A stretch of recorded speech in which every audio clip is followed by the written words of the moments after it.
everybody, welcome to the Joya channel. I am Joya and thank you to all of my new subscribers. I know that I've gained a lot of love from the last video I did about Memphis music as I was paying tribute and homage to Gangsta Boo and a couple of other Memphis artists who have had a recent transition over the last 10 years. So I thought about the video so much. I got inboxes, I got text messages, and I had to do a part 2. So without further ado, here is that video. So don't worry, hold on, I'm coming. I will definitely talk about the artists of the 2020s today, but I'm going to take you all the way back to the 1960s, and I want you to think about Isaac Hayes, David Porter, Sam and Dave, and even earlier than that, you think about B.B. King.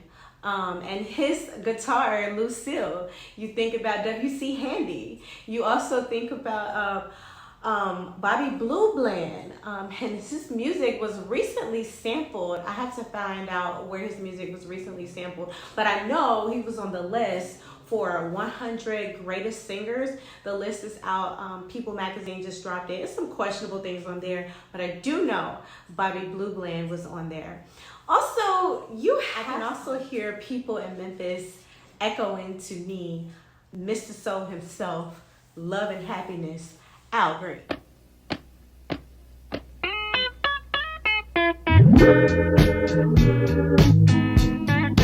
Love and happiness.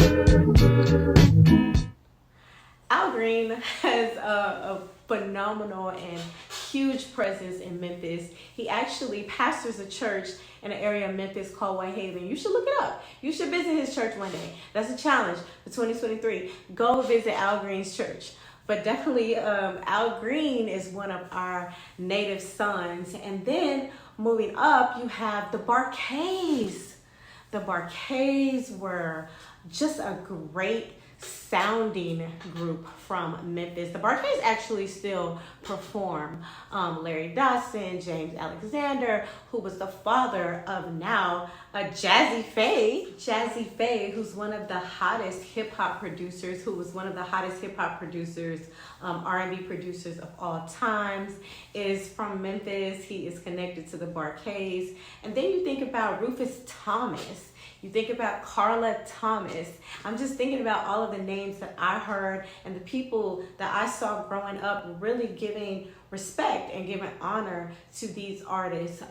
Lawrence Boo Mitchell, one of the greatest producers. He actually received a Grammy from Memphis, Tennessee. So I definitely want to big up Lawrence Boo Mitchell. Also, what's coming to my mind, and I'm a little bit all over the place, but Elise Neal.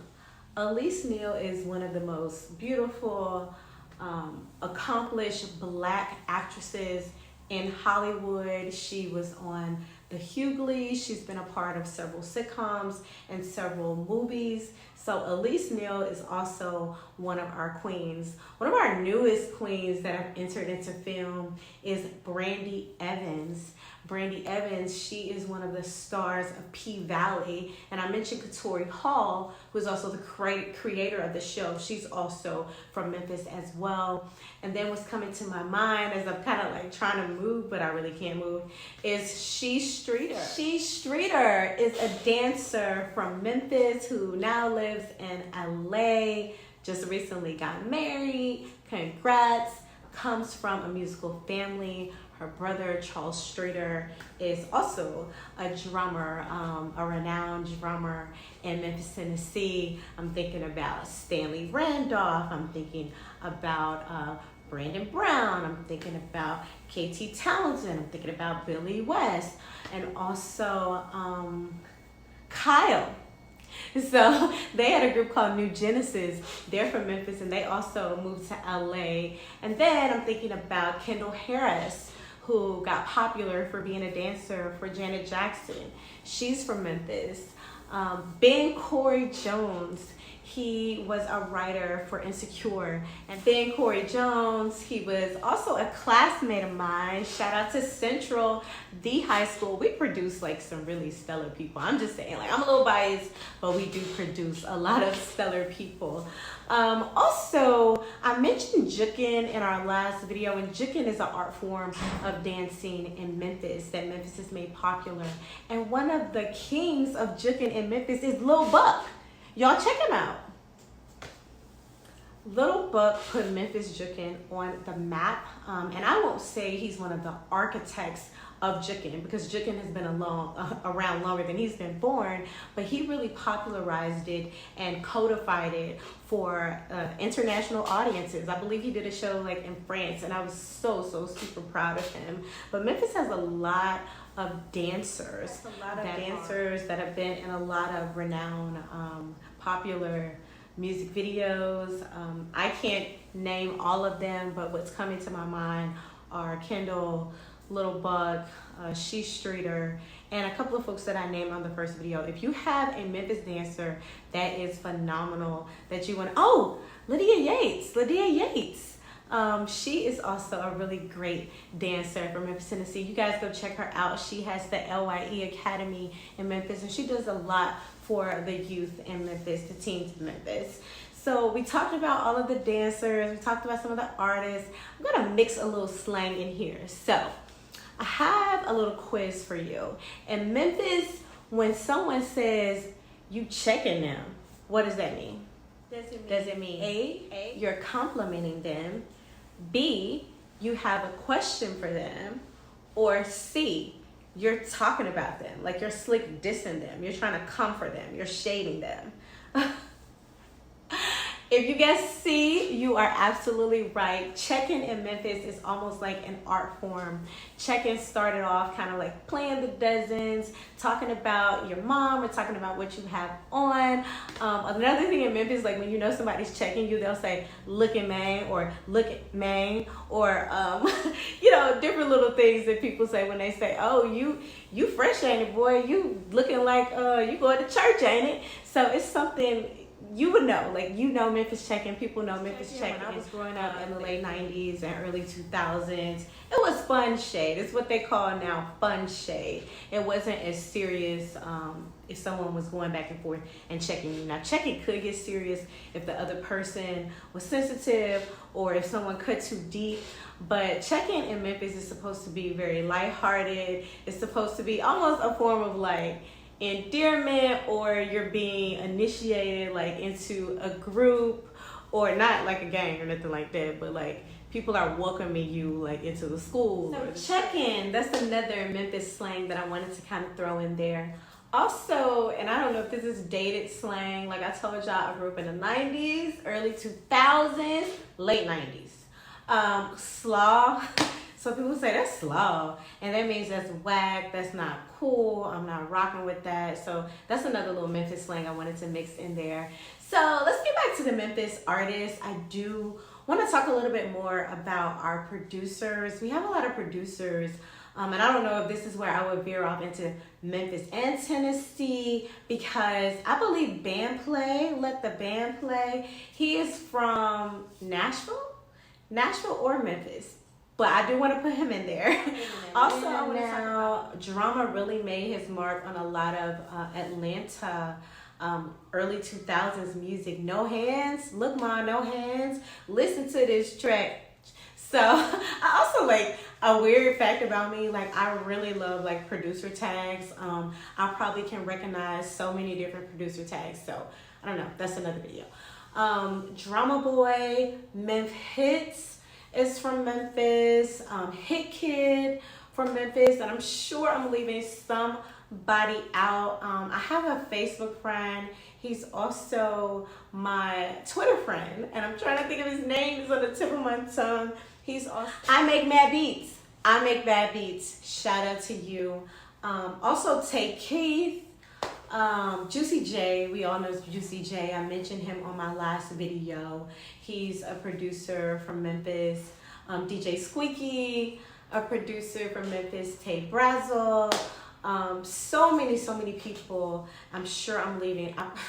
I know I'm leaving somebody out. Project Pat, is also phenomenal. And I talked a bit about Project Pat in my last video, but we need to give flowers to Project Pat. Not only is he just a great artist of his style and his flow, a lot of people now, like the rappers now, are starting to emulate his style, and they say it on their rappers. That was my really bad impression of Project Pat. Project Pat, please don't hold it against Carlos Brody. Look him up, a phenomenal producer. I actually had the opportunity to work with him about 4 or 5 years ago. We were working at the same media company in Memphis. So shout out to Carlos Brody. I also want to say, Yo Gotti is also, again, a great producer. I have to mention him. I mentioned him briefly in the last video, but Yo Gotti, when I was coming up, his first CD, Self-Explanatory, it was word of mouth. My sister actually put me on Yo Gotti, and so I was very appreciative because when I heard it, his music was very much kind of like the music during my era that kind of connected and bridged the gap between the 90s rappers and how we were emerging into the 2000s. So Yo Gotti definitely did that. So these are kind of like all the producers that are coming up talking about Yo Gotti. Yo Gotti actually used to be a part of another group before CMG. I'm gonna put you on blast. Like folks in Memphis know, the Rap Hustlers.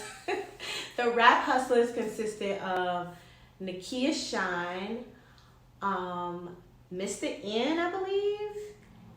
I want to say Mac E, but I don't know. Young Key? Was it Young Key? I don't know. But I know the Rap Hustlers were a group that Yo Gotti was in. They have billboards all over Memphis before there was ever CMG. So there's a little history for you. Little White, I have to mention him. And also Lil Chad. Lil Chad, like my heart goes out to her. She had a very deep connection with Gangsta Boo. So I'm definitely still sending prayers her way. If I got it wrong, please let me know if I didn't say the right order or the people that were in the group for the Rap Hustlers. I don't want to lose my street cred, my Memphis cred, because I don't have no street cred, y'all. I really don't. But I was just talking about Lil Chat. Want to send prayers out to her. Lil Chat is just the epitome of grit and grind. One of the slogans of Memphis. Lil Chat just represented a demographic in Memphis that needed to be heard, needed to feel seen, and needed to take up air in the room.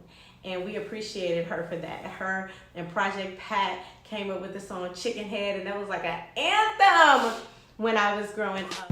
Chickenhead, chicken, chicken, chicken heads, chicken, chicken, chicken heads, chicken, chicken, chicken heads. And Cardi B remixed it to Chickenhead. This video is all over the place. I may break it up in 2 videos, so this will almost be like part 2A and part 2B. But we'll see. If you guys are really enjoying this video, I may make it just a long video for you guys to enjoy. But nevertheless, I do want to talk about, since we're talking about anthems, Playa Fly, Nobody Needs Nobody. I don't care what nobody say. That is the official Memphis anthem.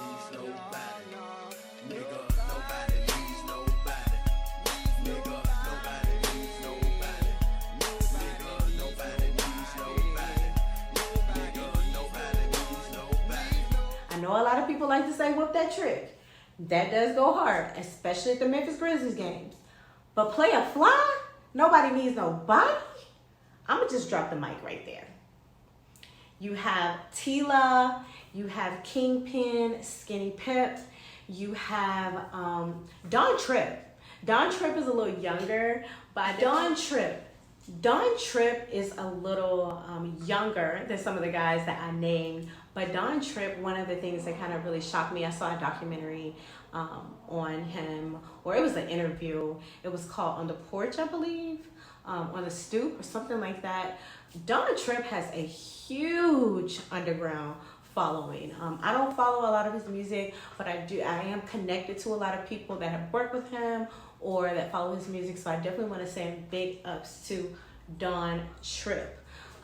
Moving on up, I do want to talk about some of the artists that you may not know about or you may know about. If we're talking about like underground artists, Marco Pave, y'all have to look up Marco Pave. Like this is his Instagram right here. You have to look up Marco Pave because Marco Pave is almost kind of like our conscious. Marco Pave is like our conscious arm. He definitely speaks for the streets, but he puts it in a way that is artistic and colorful. He uses a lot of words that you need to look up. Marco Pave is actually a friend of mine, so I can tease him a little bit, but definitely follow Marco Pave on Instagram to follow his career because he has a lot of dope things coming up. Also Terrence Brown. Terrence Brown is a keyboardist, producer, very instrumental in Janelle Monáe's career. Now he works with PJ Morton. He's on the road with PJ Morton right now. Definitely want to send big ups to Terrence Brown. And then the Whalum family, Cameron Whalum, who worked with Anderson .Paak and Bruno Mars. Kenneth Whalum, who has worked from everybody from Erykah Badu to you name it. Cortland Whalum, who's into the theater, another great family friend.